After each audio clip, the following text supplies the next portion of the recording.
Shavuot Daftet et Dafyud. Dans Atfilah de Moussaf, Shabbatot et Chagim, Rosh Chodesh, on a l'habitude de mentionner les korbanot qu'on était censé approcher au Beth Amikdash. Mis à part le korban tamid qu'on approchait au Beth Amikdash tous les jours. Shabbat, on rajoutait un korban, ce korban Moussaf, et on a l'habitude dans la Tfilah de Moussaf, qui est parallèle au fait à ce korban, de mentionner ce korban Moussaf qu'on a l'habitude de ramener au Beth Amikdash. Il y a quand même une différence entre Shabbat et les Chagim.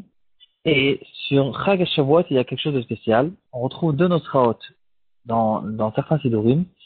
On va voir qu'il y a certaines différences. Certains disent qu'on approche deux boucs. D'autres disent qu'on approche un seul bouc pour un kapara. Est-ce que c'est une marloquette? Qu'est-ce que c'est cette histoire? Alors, pour Shabbat, on a tous l'habitude de dire, Biyam Shabbat, Shne Kvasim ben Hashanat Mimim, ou Shne Esronim, Belet Mincha Belola B'Shemen Misko, et voilà, le korban de Shabbat, qu'on ramenait tous les Shabbatot au Beth Amikdash.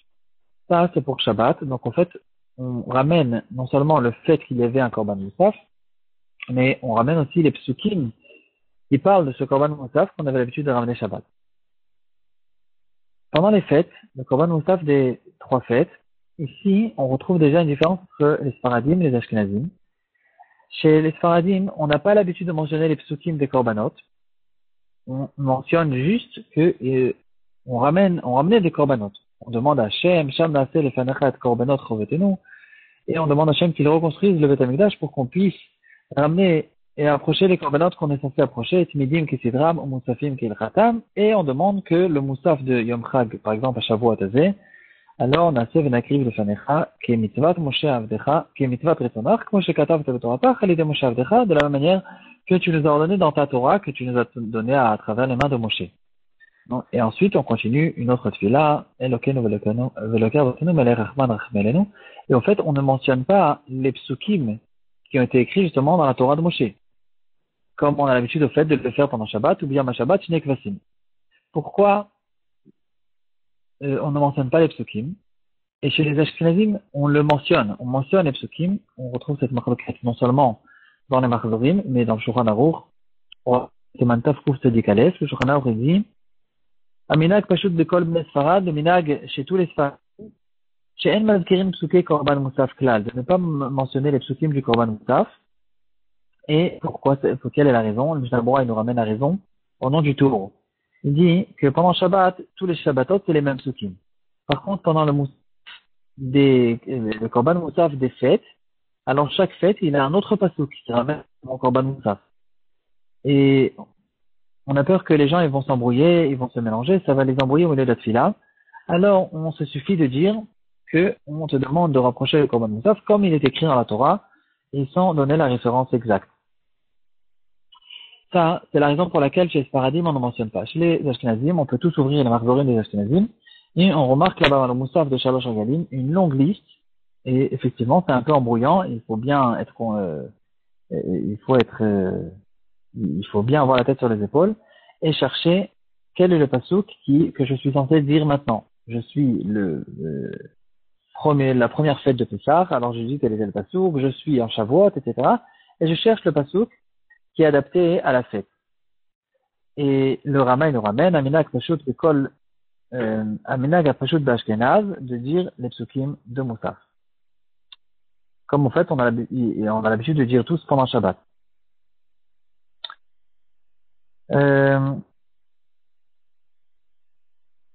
Comme ça, nous dit, en fait, le Rama. Le fait de mentionner les korbanot pendant la tefila, c'est quelque chose qui nous aide à avoir une kapara, un pardon. Comme est écrit dans la Navi Oshéav, Mchalma Parim Sfatenu, on va compléter à la place des animaux qu'on approchait au Beth Amikdash, on complète avec nos lèvres, et c'est les lèvres des tefilot qui vont être à la place des korbanot. Et c'est la raison pour laquelle on mentionne les korbanot avec nos lettres pour en fait avoir la kapara qui était censée être la kapara parallèle avec les korbanot qu'on approchait au Beth Amikdash. Et maintenant, on peut se poser la question, quelle était la raison pour laquelle on approchait justement les seirim, les boucs du Khatat? Et la raison pour laquelle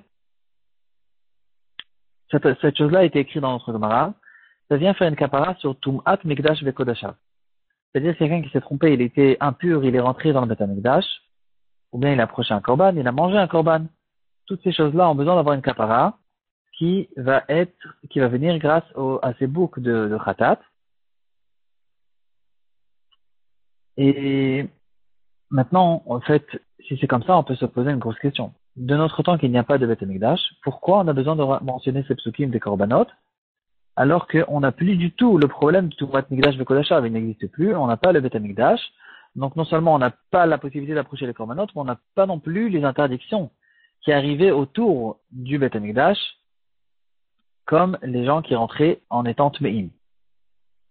Alors, un grand chidouche qu'on retrouve dans le Maharil, il dit que, étant donné que Kol Israël Arevim Zevazé, on est tous responsables, on a une certaine responsabilité sur la vérote qui a été faite même par d'autres personnes, alors il y a certaines personnes même de notre temps qui rentrent à l'endroit du Beth Amikdash, ils rentrent dans l'Arabait, ce qui est strictement interdit, parce qu'on est tous Tmeim aujourd'hui. Alors ces gens-là nous demandent de faire une kapara, malgré que souvent, en général, les gens qui font les tfilotes, naturellement, c'est pas forcément les mêmes personnes qui sont rentrées dans le Beth Amikdash, mais on a quand même de notre temps, il existe le problème de Tumat Mikdash Vekodashav qu'on a besoin sur lui d'avoir une kapara. Et donc, c'est à cause de ça qu'on mentionne ces psukim. Maintenant, on peut retrouver un phénomène spécial qui se passe à Shavuot. Dans quelques semaines, dans pas longtemps arrive Shavuot. Et on peut remarquer que dans les Sidurim, donc notamment les Sidurim Ashkenaz dans lesquels se trouvent les psukim des Korbanot, alors on dit comme ça, Omin Khatam Veniskem Kimlubar, Shosha Esonim Lapar, Shne Esonim Lail, Ve Saïr Lechaper. Alors en général, on dit Saïr Lechaper parce qu'on amène un bouc de Kapara. Et là-bas, c'est écrit entre parenthèses, Nosach Acher, que à Shavuot, on dit Ushne Seirim Lechaper. On ramène deux boucs pour la Kapara. Bien sûr qu'on ne parle pas du tout d'une marloquette. On sait tous que à Chag à Shavuot, on n'approchait qu'un seul bouc. Pardon, pendant tous les Chagim, on n'approchait qu'un seul bouc, et à Shavuot, on approchait deux boucs pour le Korban Khatat. Et la question qu'on peut se poser maintenant, pourquoi, d'après la majorité des versions, on dit Vesaïr les Chaper et pas Ushne Seirim les Chaper. Alors, dans le Balatania, c'est lui qui a fait cette correction. Et dans son Sidour, c'est écrit Ushne Seirim les Chaper, et c'est ça le minag de Chabad, jusqu'aujourd'hui, qu'à Shavuot, au lieu de dire Vesaïr les Chaper, ils disent au pluriel Ushne Seirim les Chaper. Et quelle est la raison pour ceux qui continuent à dire même à Shavuot Vesaïr les Chaper, alors qu'à Shavuot, on approche 8 de Korbanot? Le Rav Moshe Feinstein, dans les Grottes Moshe, Aurélia Chelek Gimel Siman Kuf Kafet, il explique que, en fait, le saïr supplémentaire qu'on ramène à Shavuot, c'est pas qu'à Shavuot on a besoin, en fait, d'une double kapara, et à cause de ça, on ramène deux boucs, parce que un ne fait pas suffisamment de travail, et donc on a besoin d'avoir deux boucs. En fait, les deux, ils ont deux raisons différentes. Chacun, il a un but qui est différent. Alors, il dit que la raison pour laquelle on ramène le deuxième bouc à Shavuot, c'est à cause du Shte Alechem. Il y a le korban spécial de Shte Alechem qu'on ramène au Beth Amikdash pendant Shavuot pour permettre le nouveau blé qui est arrivé pour remercier Hachem sur les végétaux qu'il nous a donnés. Et c'est à cause de ça, à côté de ce korban, qu'on doit ramener un deuxième saïr. Mais en fait, c'est pas le saïr habituel, classique, qu'on ramène toutes les fêtes. Et on peut remarquer d'ailleurs que dans Parashat Pinchas, dans laquelle on ramène tout, c'est là-bas qu'on ramène en fait les korban moussaf. C'est là-bas que c'est écrit tous les korban moussaf en fait de toutes les fêtes. Là-bas c'est écrit qu'un seul korban khatat, même à Shavuot. Le deuxième korban khatat, il est écrit à côté du Shte Alechem, donc en fait il est différent. Et on comprend pourquoi pendant la tfila, en fait, on ne met pas en relief le deuxième bouc, qui est un bouc à part, qui arrive avec le minchat Shte Alechem, et donc, étant donné qu'on ne mentionne pas les Shte Alechem, on ne mentionne pas non plus le bouc qui est arrivé avec.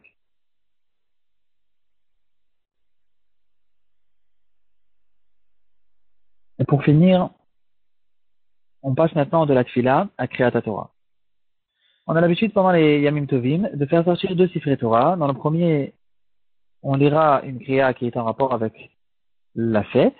Et dans le deuxième, on va lire justement le Korban Moussaf qui est écrit dans Parashat Pinchas. Par exemple, à Shavuot ou bien à Bikurim, mais on va ramener les Korbanot qu'on va approcher pendant Moussaf. Ce minhag de faire sortir le deuxième Sefer Torah, c'est un minhag qui n'existe pas depuis toujours. Il a commencé du temps des Géonim, il y a plus que 1000 ans. Il n'a pas été écrit dans la Gemara.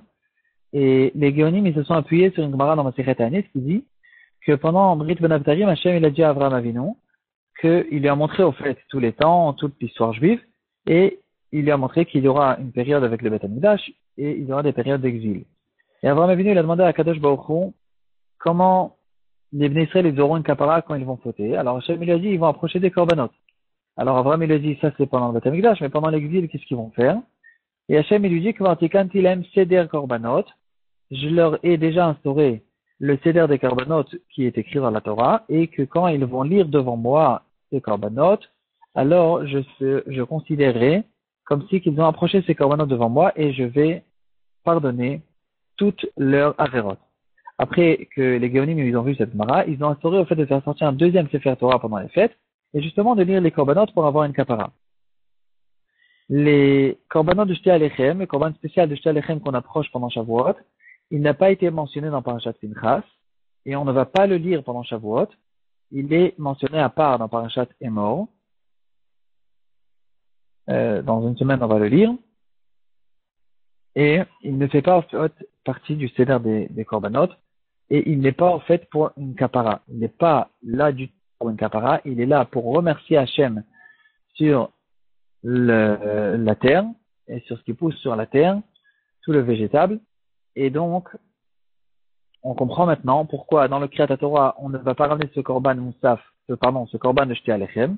Et on comprend aussi pourquoi dans la Tfila, on ne ramène pas le deuxième bouc d'après la majorité des versions, parce que ce deuxième bouc, au fait, il vient à côté du Shtei Alechem.